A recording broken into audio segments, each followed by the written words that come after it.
नमस्कार मित्रों, संजीव भानावत के चैनल में आप सभी का हार्दिक स्वागत, अभिनंदन। आज हम बात करेंगे सुनने की कला पर। अक्सर हमने ये देखा है कि अच्छे वक्ता बनने का प्रशिक्षण तो दिया जाता है। उसके लिए स्कूलों में, कॉलेज में वाद-विवाद प्रतियोगिताएं, भाषण प्रतियोगिताएं आयोजित की जाती रही है। इसके लिए बाकायदा प्रशिक्षण कार्यक्रम भी चलाए जाते रहे हैं। लेकिन क्या कभी आपने सोचा है कि सुनने की कला का भी प्रशिक्षण दिया जाए? जी हाँ, यदि आप अच्छे श्रोता बनते हैं, तो निश्चय ही आप अपने परिवार में, अपने समाज में एक अच्छी पहचान बना सकते हैं। आपको याद होगा, कुरुक्षेत्र के युद्ध के मैदान में जब कृष्ण ने अर्जुन को उपदेश दिया था, तो अर्जुन ने किस तरह से एक शिष्य की भांति उन सारे प्रवचनों को सुना था और फिर किस तरह से उन्हें ज्ञान की प्राप्ति होती है और वो युद्ध लड़ने के लिए तत्पर होते हैं। भारत की तो परंपरा ही यही है। श्रुत परंपरा की बात आपने सुनी होगी। जब छापे खाने का आविष्कार नहीं हुआ था, प्रिंटिंग कला का आविष्कार नहीं हुआ था, उस समय से हमारे देश में, उससे पहले से भारत में एक श्रुत परंपरा थी। विद्यार्थी या शिष्य गुरु के आश्रम में रह करके पढ़ाई करते थे और गुरु उसी श्रुति या श्रवण परंपरा से सारा ज्ञान उनको दिया करते थे। इसलिए हमारे यहाँ तो एक श्रेष्ठ श्रोता की बड़ी एक विशेष रूप से सम्मान रहा है, या उसके माध्यम से पूरी एक परंपरा को हमने आगे से आगे बढ़ाने में महती भूमिका निभाई है। लेकिन आधुनिक युग में अच्छे श्रोता की क्या पहचान या महत्व है? आप क्लास में हैं, आप किसी सेमिनार में हैं, आप मित्रों के साथ संवाद कर रहे हैं, किसी आध्यात्मिक प्रवचन में बैठे हुए हैं, किसी शोक सभा में श्रद्धांजलियों का वाचन वहां हो रहा है, उसे सुन रहे हैं। जीवन में अनेक ऐसे अवसर आते हैं जहां हमें एक श्रोता के रूप में अपनी भूमिका निभानी होती है। एक श्रोता के रूप में जब कोई वक्ता बात कर रहा है, जब दो व्यक्ति परस्पर बात कर रहे होते हैं, तब भी श्रोता की महती भूमिका होती है। आप अपने हाव भाव से, अपने कार्यकलापों से ये स्थापित कर सकते हैं कि आप उस वक्ता के विचारों को किस तरीके से सुन रहे हैं, उसके संवाद को किस रूप में ग्रहण कर रहे हैं। जब कोई मित्र या आपके कार्यालय में या आपके कार्यस्थल पर यदि कोई मित्र आता है और उसके उस संवाद के दौरान आप अपने ही काम में बिजी हैं, कभी कोई कागज उलट पुलट के देख रहे हैं, किसी फोन पर व्यस्त हैं और उसकी ओर ध्यान नहीं दे रहे हैं, उसकी बातचीत पर ध्यान नहीं दे रहे हैं, तो निश्चय ही वह यही भाव लेकर के जाएगा कि आपने उसे बहुत अच्छा रेस्पॉन्स नहीं दिया। आप अपनी आंखों के मतलब नॉन वर्बल कम्युनिकेशन के माध्यम से भी आप बहुत कुछ कम्युनिकेट कर देते हैं। किसी भी संचार प्रक्रिया में श्रोता और वक्ता, इन दोनों की अपनी विशेष भूमिका होती है।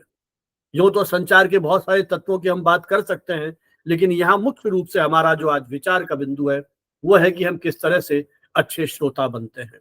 आप क्लास में हैं, बहुत सारी बातें शिक्षक की ओर से कही जा रही है, उसमें आप एक एक शब्द को नोट नहीं कर सकते। एक प्रभावी श्रोता के रूप में आपको ये देखना पड़ेगा कि शिक्षक ने जो बात कही है उसमें से कौन सा अंश आपको महत्वपूर्ण लग रहा है, उसको आप नोट ले सकते हैं।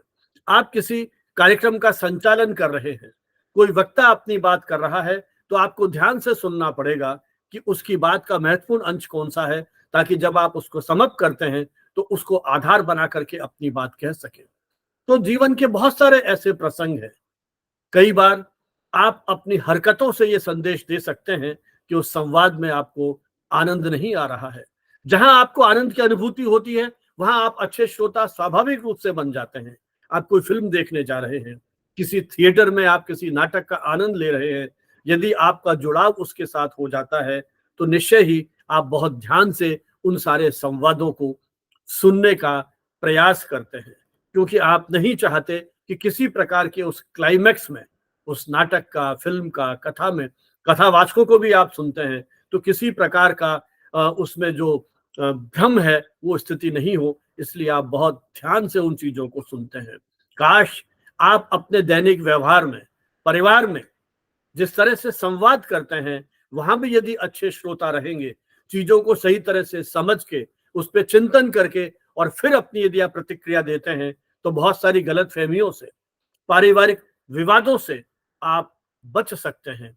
इसलिए आवश्यक है कि आप बिल्कुल एकाग्र होकर के किसी भी वक्तव्य को, संवाद को एंजॉय करें।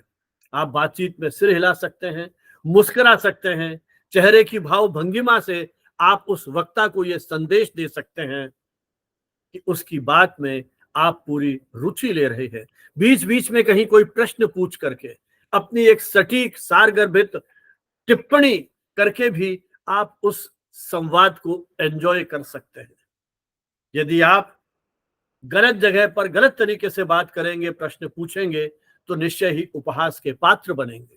इसलिए मित्रों, जीवन में एक प्रण ये भी लीजिए कि हम एक अच्छे श्रोता बनेंगे, ताकि अपने मित्रों के साथ व्यक्तिगत रूप से एक आप जुड़ाव महसूस करें।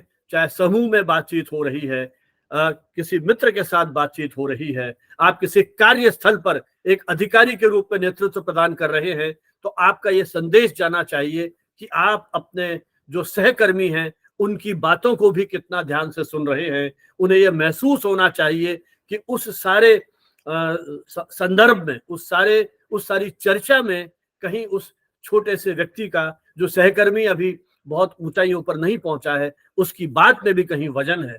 जब इस प्रकार के सुनकर के आप प्रतिक्रिया करेंगे, तो निश्चय ही आप अपने आसपास एक ऐसे एक लोकप्रिय तो होंगे ही होंगे, लेकिन कहीं ये संदेश भी जाएगा कि एक मित्र के रूप में, अधिकारी के रूप में, सहकर्मी के रूप में, एक पारिवारिक सदस्य के रूप में कहीं आप सभी व्यक्तियों को उचित सम्मान देते हैं, उनकी बात को कहीं सुनते हैं, उनकी बात को कहीं प्राथमिकता देते हैं और उसके अनुरूप फिर निर्णय करते हैं। इसलिए आज के हमारे इस उद्बोधन का या इस वक्तव्य का, इस बातचीत का मूल सार यही है कि एक संचार विनिमय या संचार की प्रक्रिया को बेहतर बनाने के लिए, प्रभावी बनाने के लिए, किसी प्रकार की गलतफहमी नहीं हो, इस तरह का बनाने के लिए उसमें कहीं भावना का पुट हो, उसमें कहीं आपकी संवेदनाओं का पुट हो, तो ये प्रयास कीजिए कि एक अच्छे श्रोता के रूप में हमेशा आपकी उपस्थिति को रेखांकित किया जाए। समय और संदर्भ के अनुरूप आप अपने आप को बेहतर श्रोता बनाने के लिए प्रयास करें। इन्हीं शब्दों के साथ आपको बहुत बहुत शुभकामनाएं। जय हिंद, जय भारत।